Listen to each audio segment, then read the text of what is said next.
ಹಾ ಎಲ್ಲಿದ್ದ ಬಂದಿಲ್ಲ ಮಗನ? ಕೊಪ್ಪಳದ ಬಂದಿವಿ ಅವ. ಹೌದಾ? ಹಾ ಏನು ಸಮಸ್ಯೆ ಕಾಡ್ತೈತಲ್ಲೋ ನಿನಗ? ಇಲ್ಲವ ಸ್ವಲ್ಪ ಮಕ್ಕಳ ಸಮಸ್ಯೆ ಬೈದ್ವಿ ಅವ.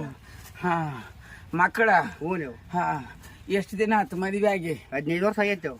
ಮೊದ್ಲಾಗ ಕನ್ಯೆ ಸಿಕ್ಕಿದ್ದಿಲ್ಲ ನಿನಗ? ಇಲ್ಲವ ಮೊದ್ಲಾಗ ಇಬ್ರು ಇದ್ರು, ಅವ್ರ ಕೈ ಕೊಟ್ಟಿಂದ ಈಕಿನ ಮಾಡ್ಕೊಂಡ್ ಬಂದಿದ್ದವ. ಅವ್ರಿಗೆ ಮಕ್ಕಳಾಗಿದ್ವ? ಅವ್ರಿಗೆ ಆಗ್ಯಾವ ಅವ. ಏಸು? ಒಬ್ಬಕಿಗೆ ಒಂದು ಐತವ.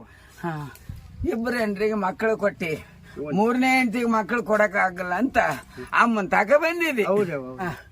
ಎಲ್ಲಿದ್ದ ಹಾಕವಲ್ಲೋ? ಬೆಳಿ ನಿಂತ ಮೇಲೆ ಬೆಳಿ ಬಾ ಅಂದ್ರೆ ಎಲ್ಲಿದ್ದ ಬರ್ತೈತಲ್ಲೋ? ಮಳೆಗಾಲದಾಗ ಆದ್ರ ಬೆಳಿ ಬರ್ತೈತಿ. ಹಾ ಹಾಲು ರೀತಿಗೆ ಹಬ್ಬ ಮಾಡಂತ ಗುರು ಹಿರಿಯರು ಹೇಳ್ಯಾರ, ಗೊತ್ತಾಯ್ತಿಲ್ಲ? ಹಾ ಬಾಯಾಗ ಒಂದ್ ಅಲ್ಲಿಲ್ಲ, ಮಕ್ಕಳು ಬೇಕಂತ ಬಂದಿಲ್ಲ, ನಾಚಿಕೆಯಾರ ಬರ್ತೈತಿಲ್ಲೋ ಬದ್ಮಾಶ್ ಮಗನ. ಯವ್ವ ಮೊಮ್ಮಕ್ಕಳಿಗೆ ಲಗ್ನ ಮಾಡೋ ವಯಸ್ಸಾಗ ನನಗ ಮಕ್ಕಳು ಬೇಕಂತ ಬಂದ ಅಮ್ಮನ ಪರೀಕ್ಷೆ ಮಾಡಕತ್ತಿ ಅಲ್ಲೋ? ಹಾ ಪರೀಕ್ಷೆ ಮಾಡಿ ಎಷ್ಟೋ ಮಂದಿ ಮಣ್ಣು ಮುಚ್ಚಾರ್ಲೋ ಮಗನ. ಬಂಡಿ ಮೇಲೆ ಬೀಜ ಬಿತ್ತಿದಂಗ ಆಗತ್ತಲ್ಲೋ ಮಗನ.